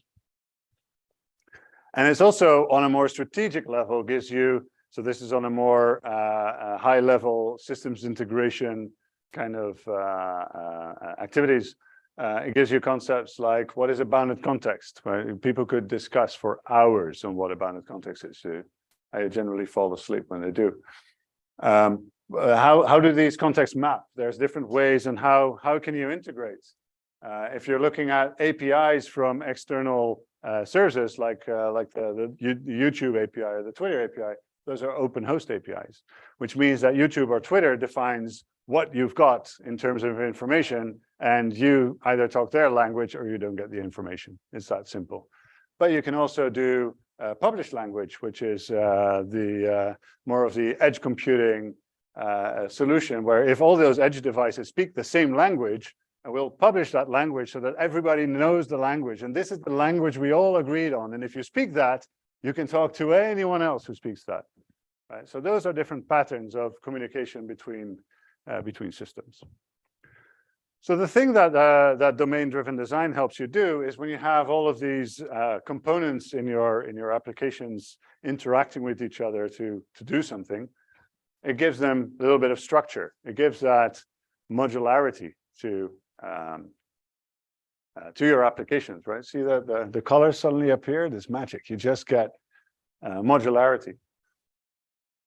So that basically allows you to get here, right? It gives you the tools to get to that part. How am I doing on time? I don't know what time I started, but what time is anyone going to fall asleep, or is that too late already? I'm probably the first one to fall asleep. But how do we do the rest, right? So how do we do that part? So there's something really interesting. There's a reactive manifesto that's been out years, I think, by now. But there's also a reactive principles document, and that's actually a very interesting. It's more of a live. It's more a website than a document. It's more a live kind of document. But it has. I can definitely recommend you read that if you're interested. But this is one of the diagrams from the reactive manifesto, and it basically describes that these are characteristics that we want in our applications, right? We want it to be responsive. Basically, it means when a user does something, the system responds to it somehow, right? It does something in the first place. But we also want it extensible because we want to be able to add new features as we see opportunities, right? Business opportunities whatsoever. But it also needs to be maintainable, right? If some hacker found a way in, we need to be able to fix it. So they're kind of related, and the way to achieve that is by building systems that are elastic and resilient. So if a system is resilient, it means when something falls over, it doesn't pull the entire system down, but also means it is able to come back at some point, right? A very good example of non-resilience is a bank in the UK that was down for several days because they used a lot of old school EJBs. Was it 2, I think, and the order in which you start up your systems was quite important at the time. But it was the beauty of the, I guess, of the late 90s. And they couldn't figure out the right order to start those machines. So they were down for 3 days. Now, when a large bank is down for 3 days, the prime minister, this was the UK, so the prime minister starts to be involved. And as, well, any company owner, or you don't want to have the prime minister be the one, to tell you what to do. And the way to achieve that is to be message driven, right? And message driven is a really important base concept there. Now, a lot of people will translate message driven to event driven, because events is a kind of message that we know, and we look for solutions that we know on problems that we don't yet know, so that we feel a certain level of familiarity, right? That's just how, unfortunately, the human brain works. And so we have events, and an event is a notification that something relevant has happened, right? And but what we see is basically we have three. Let me go back a little bit. We found that there's three reasons why any component in software would want to talk to any other component in software. And one is events, which is to notify another component that something happened, right? I've made an observation, or I've performed an action, which might be relevant for you to know that it happened. And it's something that happened in the past, so there's no response or reaction expected. It's just tell the world something happened. If you like it or not, that's your problem, but just deal with it. Do whatever you need to do, right? It's water under the bridge. But another reason is one component might want another component to do something, to change the state of the system. Right? In that case, you would send a command. So you request another component to do something for you, like make a payment, right? If you use your computer to buy something online, you just tell that system to arrange the payment for you by providing credit card details or whatsoever, right? So you're sending out a command, and what you expect is some okay or not okay back, right? There has to be some confirmation that yes, whatever you requested makes sense given the current state of the system, or it doesn't. And the third reason is when there's a need of information. I need to make a decision, but for that, to make that decision, I need to have information that I don't have myself. So I'm going to another component to give me that information so I can make a decision. I want to know the price of a particular product before I make the decision to actually buy it. Because $300 for a VR set, no bloody way, that's going to happen. No, just kidding. Just kidding. I'm not going to explode that discussion. It's okay. We were just joking. Do you know for how long you can keep the kids quiet for $300? No, it's good.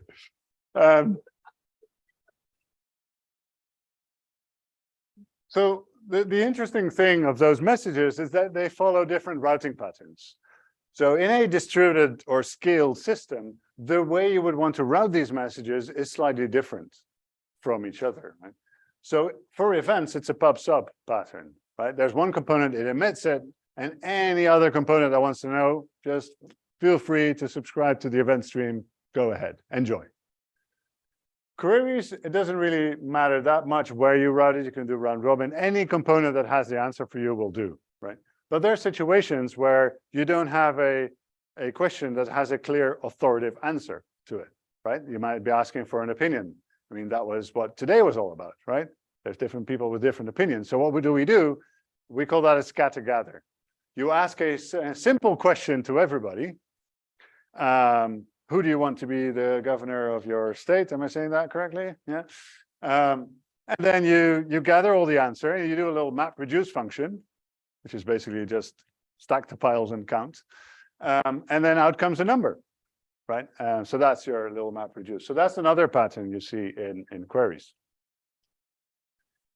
Commands are quite peculiar because when you execute let's imagine you want to send multiple operations to the same, or multiple commands to the same order, right?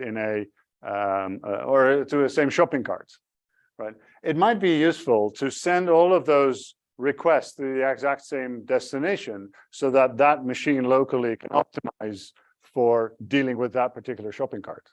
Right? So here we typically see patterns like consistent hashing. Right? Consistent routing using consistent hashing to discover destinations. Most important is please do not conflate the words, the concepts of an event and a message. It happens a lot out there, but the less we start doing it, the better it becomes out there. So some messages are events, but some messages are something else. And the thing that gives us is location transparency. And the interesting thing of location transparency is that it doesn't really matter anymore how components are deployed. So with location transparency, you ensure that any component that communicates with any other component is not aware of the location of the other components compared to yourself. So you could be in the same monolithic, you're in the same program, you're in the same process running on whatever machine, wherever, or you might be communicating with a component that runs on a different process on the same machine, or a different process on a different machine, different data center, doesn't matter, right? Or even if a component is skilled multiple times. Because now with those routing patterns that we saw earlier, we know if it's a command, we route it to one destination using consistent hashing to find it. If it's a query, we could do round robin. If it's an event, we do pub sub, right?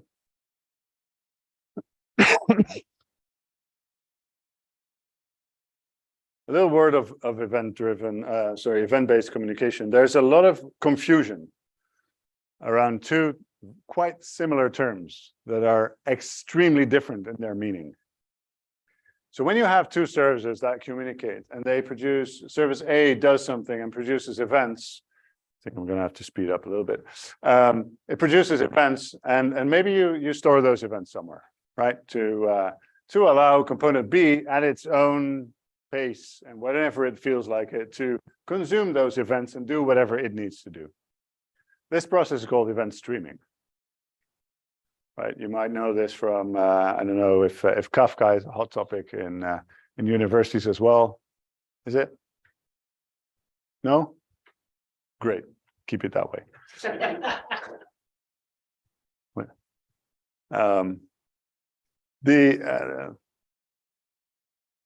The thing of events is that whenever something happens, right, then you. Sorry, I was expecting a different slide at this point. I'm playing around with different presentations at different places. So the thing about events is they basically describe what happened, right? And there's a lot of valuable information in there. And you can create an order, and then items are added, and then items are removed again, and then the order is confirmed, etc. And as we go, and as those things happen, we change the state of what's in our database. And every time something happens, we delete the old state and put the new state in. That's called an update. Right? But an update is really a delete and a create in simple terms. We're throwing away a lot of information. And since this is what we store, we cannot really get the entire story back anymore, right? So this tells us that somebody bought one chair and sent it back. That's all we know. And it's not a lie, but it's not the whole truth either. Right. The whole truth is somebody had the intent to buy two chairs, then changed their mind to only buy one, then confirmed the order. But because it was shipped before it was canceled, the other chair was removed after it was shipped. And that's why we had to wait for the return shipment. And I'm not a retail expert, but if that becomes a pattern, there might be something wrong in that specific ordering process that you have, and there's too many people changing their minds. The problem is that those are two different truths. This is the truth that we publish on our event bus to other services, and this is the truth we work with. Now, in banking, you're subject to auditing, and auditors love separate truths because they're given a lot of opportunity to make a lot of money on a specific auditing task on that bank. So as soon as they find a discrepancy, they're going to find the origin of it. So the value is on the left. This is the complete story, and this is a poor man's summary of that story. Yet this is what we store, and that's where the value is. So why do we store that in the first place? Why do we even care about this? Why don't we just throw that away and just keep this instead? So back to our services, what we can do is we can get rid of that database. There we go. And we can use the events that we published in the past to make new decisions to publish new events. So now our event stream becomes our source of truth to make decisions on which we add more truths, if you will. And that concept is called event sourcing. So event sourcing and event streaming are completely different. Right? So as soon as you find somebody talking about event sourcing and there's two services involved, they're not talking about event sourcing. They don't know what they're talking about. It's actually that simple. Well, they know they don't know they're talking about event streaming instead. So using events as a source of truth is interesting. Again, two services, but this service has a database and it makes decisions based on that database. Whenever it makes a decision, it publishes an event to some message broker that notifies another service. That other service has a database that it then updates for its own decisions, right? So that database tells you a story, the message broker tells you a story, and that database tells you a story. They won't tell you the same story over and over. Do you know the game telephone game? It's fun, isn't it? You tell a story and then whatever comes out at the end is hilarious. It is hilarious because it's a game when you play it. It's not hilarious if this is your bank doing this in their system that is managing whatever money that you have for you, right? The fun is completely gone at that point. But it's reality. This happens all the time. And event sourcing is the way to capture the truth, the whole truth, and nothing but the truth. That must sound very familiar to you guys.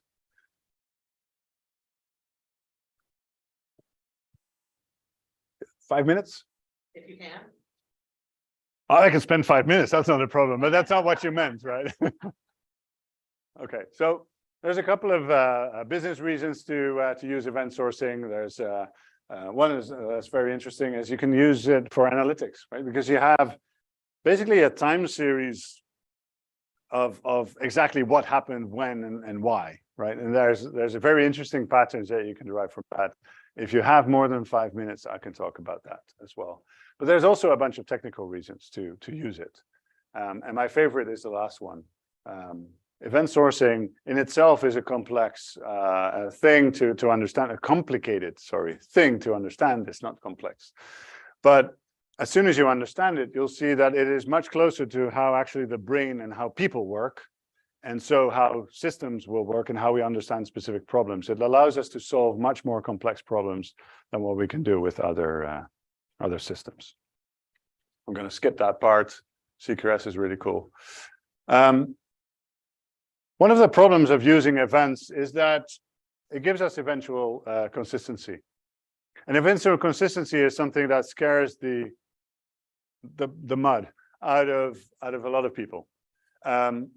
Because it means that I can do something in a system and I can ask a question and then the answer to that question does not reflect what I just told the system to do, right? Because the consistency hasn't gone through the entire system yet. But that's part of life, right? I was supposed to be here at 6 and I wasn't. Well, who cares? Well, sorry. Right? Things are, I just still live. I'm okay. I don't know what's going to happen if I go over those 5 minutes, but let's not find. So while we try to avoid that eventual consistency, we get the only thing that is worse than eventual consistency. Anyone know? Eventual inconsistency. Most systems out there are eventually inconsistent. Again, the whole banking example. And we start with consolidation systems. We have processes to look at different states of systems and try to match everything. And if it doesn't match, we'll find a way to fix it, right? And it's never fixed in your advantage. It's always fixed in their advantage. The solution to that is to be event-driven. Right? Don't just do event-driven. It's not the technology that you dump on a problem, but you have to be event-driven all the way. And I mean, how hard can it be? Well, very hard. Oh, sorry. Don't do that. Thank you. Here's a few problems. There are small technicalities that you're gonna have to work with when working with an event-driven system, and it's fun. And the answer to that is use the right tools. Of course, some of those are tools that we've been working on in the past. If you have more than 2 minutes, I'll even give you a demo, but that will be later. I'm going to skip that. But being event-driven is not just about using the fancy, shiny new tools that are out there, such as those, or even our own. It is about being event-driven takes, who knows this? Yes? Those of us who may be older. No, actually, there's a new version of this movie, but it won't have the same actors on it. This is Karate Kid. This is Mr. Miyagi, and this is a boy that wants to learn karate because there's a really nice girl in school, and well, anyway. He wants to learn karate, and then after, well, halfway down the movie, I guess, he says, okay, here's some wax, here's a sponge, there's my car, go wax it. Why? What's the point of waxing the car? And it's the wax on, wax off. And it's about getting the practices and the, well, in his case, the muscle movements to actually do karate, but also the discipline. Now, in our industry, we don't have to do waxing of cars, fortunately, but there's CI/CD and there's all the stuff that we need to do to make sure. I saw in a variable assigning a type, I saw array list. Now that hurt my eyes. Like, you don't assign something to an array list. You use interfaces for that. Never, nothing personal. But that's the waxing, right? And it gets into your head and you never get it out. It's really annoying. But it's about getting the right practices. So in our industry, we have concepts like event storming. This is the blue book, by the way, that you can. I recommend you to read if you're interested in domain-driven design. There's processes like event modeling, et cetera, et cetera. If you want to know more, there's some references, some websites, and my email address in case you really have other questions. Thank you.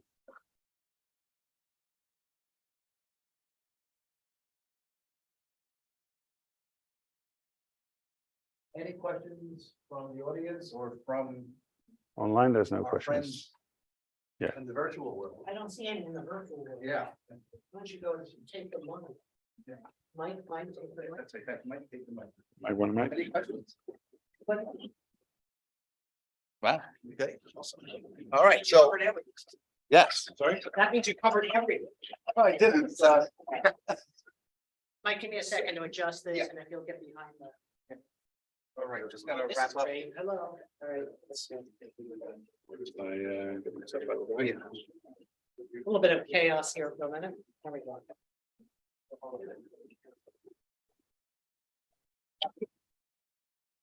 We can just hang out just one more second. We're just gonna wrap things up once we get settled. Would you use the keyboard for that? Yeah, and Oh, there it use is. the mouse to find the, I don't see it. let me see if I can find it for you. Right. Oh, wait, Got it? here it is, yeah. There we go. Ah, perfect. But that was actually. Now, how did I do that? Now you gotta do screen share. Okay. Oh, what's this now? Now you gotta go to Zoom. Oh, okay. No, we're sharing right here. Oh, So, yeah. no, we're not. Go down to Zoom Oh, and do share screen. oh, okay. Okay. Oops. Host didn't do that.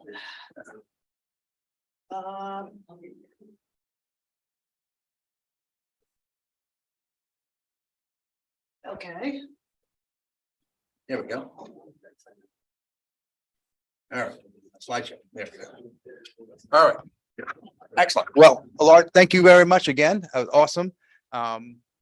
Something, this is an area I have not studied yet, but I got a good idea on, how that works now. And so thank you for that. And just to wrap up, a couple more slides here, some upcoming events for us. Oracle approached us about a Java Day We had a date set for March of next year that will be part of the Trenton Computer Festival IT Professional Conference. However, I was recently told that Oracle is cutting back on some travel, so it may be some delay in that. So that's why there's a yellow asterisk there. So yeah, I think this will eventually happen, but I think it's just going to be delayed until later next year. Also, there's the Trenton Computer Festival. This is a one-day event that has been going on since 1976. I know some of us were alive at that time, but that's a few of us. But and then there's also the TCF IT Professional Conference, which would have been aligned with the Java Day. But so those, I believe, will be in person at the College of New Jersey in Ewing, in Ewing. I'm sure there's other conferences coming up. I know we had a bunch of good ones over the last few weeks, but I couldn't find any at the moment. So upcoming meetings for us. Next month on December 13th, we're happy to have Justin Lee from Red Hat to give a talk called Generate Some Good for Great Good, some code for great good. That'll be back here and online. Just stay tuned for information about that. I still have not, this was on me. I still need to reach out to Mark Heckler to get the title and abstract of his talk. He'll be in New Jersey and New York that week with January 17th. So stay tuned for that. So Mark was here right before the pandemic. And so he gave a talk. This was going back a little over 2.5 years ago. So it'll be great to have him here with us again. February, we are working with Rustam Mamadarov, and he's going to have a presentation on Apache Beam and some data pipelines. The second Tuesday of the month in February is the 14th, which of course is Valentine's Day. And it's been a tradition over the past 20 years at the Java group not to have it on the 14th of February. So we'll look for either the day before, week after, whatever. So stay tuned for details on that. One of the newer InfoQ editors, Bazlur Rahman, will be talking on some of the top 10 Java features in terms of the JDK enhancement proposals, or JEPs. And then this Thursday, which you'll see in the upcoming slides anyway, Cameron Purdy will be speaking at the New York Java SIG, and Allard will be there as well. And so I said to Barry last night when we had our leadership meeting, I said, hey, yeah, let's, why can't we have him here? So we'll try to reach out to him for April. So we haven't done that yet. We have some friends of the GSJUG, so some of the our other Java user groups that we happen to know each other and all that good stuff. So the New York Java SIG, as I just mentioned, Cameron to be talking about the Ecstasy programming language. And then on the 10th, also the same day, the New England Java group will have Andres Almaray, who, as you know, gave the talk with us on JReleaser a couple of months ago. And then the Atlanta JUG will have Dennis Magda, who will give a presentation on how Java apps litter beyond the heap. And then our friends in Philly will have Michael Pilquist talking about compositional streaming with FS2. And last but certainly not least, our friend Mary Grigleski out in Chicago, they're hosting Jacob Marchwicki, talking about, they say testing triangle, but you are doing microservices. Now what? So, all right. All right, so we are going to do something different here. We're not going to do the giveaway. And the reason is we have a couple of extra licenses. Ryan received one last month, and we're going to give licenses to Melvin and to Naria, for, thanking them for their time to present tonight. We also have a couple of these awesome micro profile t-shirts for you guys. And what's special about that is our logo is in the back of the shirt. So, so anyway, so we'll resume, the giveaway next month. All right, and that's that. So without any other questions or anything else, it is that time of night. Well, for those of us of age, but to celebrate with a nice craft beer. So we look forward to seeing you folks next month. Thanks again, and good night, folks.